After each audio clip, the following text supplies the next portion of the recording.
बस करते हो चलिए कुछ नहीं नो ए चुप रहो, चुप। काम काम कर रहे हो बिना बात के। अरे तुम सुनो, नेता देखा क्या नहीं तुमने कभी यहाँ छापर में? बिना भाषण दिए हनुमान बेनीवाल इस तरीके से चले गए और इससे पहले बुरी तरह से लपकाया उन तमाम सारे लोगों को जिन्होंने अच्छी खासी सभा को खराब कर दिया। और ये हुआ है छापर के अंदर, चूरू जिले के छापर के अंदर। और देखिए किस तरह से पूरी सभा तितर बितर हो गई। अब यहाँ पर बहुत बड़े बड़े सवाल उठ रहे हैं।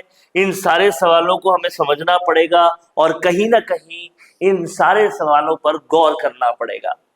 हनुमान बेनीवाल की सुरक्षा पर सवाल है।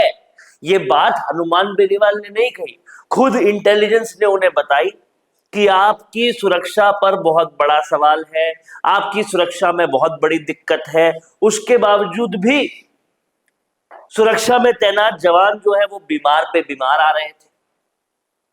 और उसके बाद अब एक कार्यक्रम में चूरू में, छापर जिला में आरएलपी अपना एक्सटेंशन कर रही थी, आरएलपी अपने आप को बढ़ा रही थी, बड़ा अपना कार्यालय खोल रही थी। और वहां पर कई सारे असामाजिक तत्व कह लीजिए, माहौल बिगाड़ने वाले लोग कह लीजिए, उन्होंने माहौल बिगाड़ा।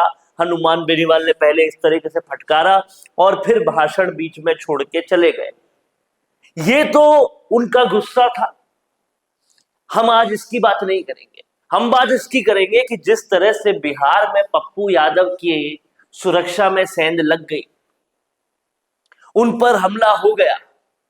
अगर हनुमान बेनीवाल जिनकी सुरक्षा पर पहले से सवाल है और इस तरह से असामाजिक तत्व खुले में आ रहे हैं, कल को अगर कुछ हो जाता है तो कौन जिम्मेदार होगा? इंटेलिजेंस की रिपोर्ट आ गई, ये बता दिया कि सुरक्षा पर सवाल है।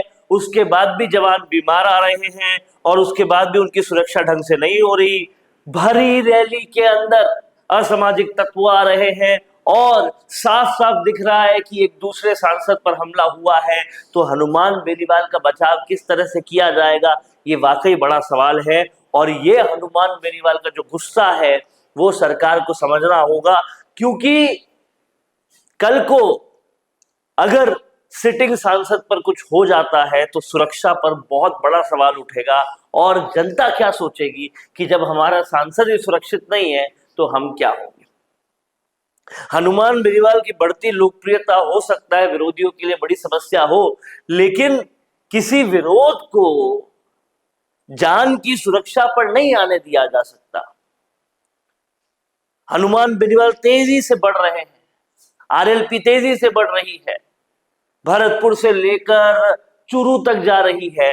लेकिन उस बढ़ते हुए कदमों को इस तरह से रोकना कहां तक सही है, ये वाकई बड़ा सवाल है। हनुमान बेनीवाल ने इस पूरे उद्घाटन में काफी भीड़ आई, काफी लोग आए, लेकिन ये जो असामाजिक तत्व थे वो दिखाते हैं कि हनुमान बेनीवाल के पीछे बहुत सारी ताकतें पड़ी हुई है और शायद हनुमान बेनीवाल की सुरक्षा आज भी बहुत बड़ी समस्या है। किस तरह से फटकारा हनुमान बेनीवाल ने, एक बार फिर से आप सुनिए। बस करते हो चलिए कुछ नहीं नो ए चुप रहो, चुप। काम काम कर रहे हो बिना बात के। अरे तुम सुनो, नेता देखा क्या नहीं तुमने कभी यहाँ छापर में? ऐसे बावड़े हो रहे हो क्या पूरे? तू बैठना बीच में, इसको करो लंबे बड़े। बैठ, रुको भाई है, मैं आऊंगा नहीं दोबारा, पहले बता दूं मैं, ठीक है ना? और अभी चला जाऊंगा बिना भाषण दिए।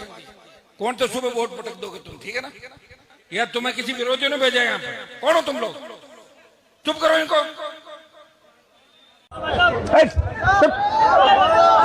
सुनिए, अभी आप लोगों का बड़ा भाषण मैं नहीं दूंगा, ठीक है? चलिए चलो चलो चलिए चलो बस करते हो चलिए कुछ नहीं नो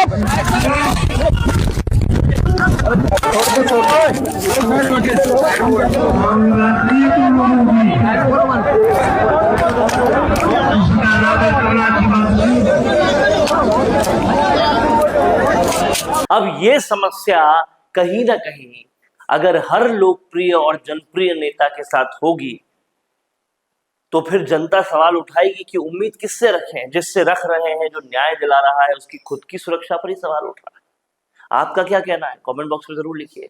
देखते रहिए संवाद, क्योंकि ये संवाद है भारत का, भारत के लिए। नमस्कार दोस्तों, अगर आप भी रियल एस्टेट में काम करते हैं तो हम आपके लिए लेकर आए हैं एक गुड न्यूज। आजकल के डिजिटल जमाने के अंदर आपकी प्रॉपर्टी का अच्छा वीडियो कंटेंट होना बहुत जरूरी है। तो हम यानी मिशी मीडिया सॉल्यूशंस आपको प्रोवाइड करवाते हैं एक हाई क्वालिटी कंटेंट वीडियो, जिसके अंदर हम प्रॉपर्टी से जुड़े हुए आसपास की प्राइम लोकेशन और उसकी कनेक्टिविटी को अच्छे से दिखाते हैं। कस्टमर आपकी वीडियो को सिर्फ देखे ही नहीं, आपको कांटेक्ट भी करे, जिससे कि आपकी डील क्लोज होने की पॉसिबिलिटीज बढ़ जाती है।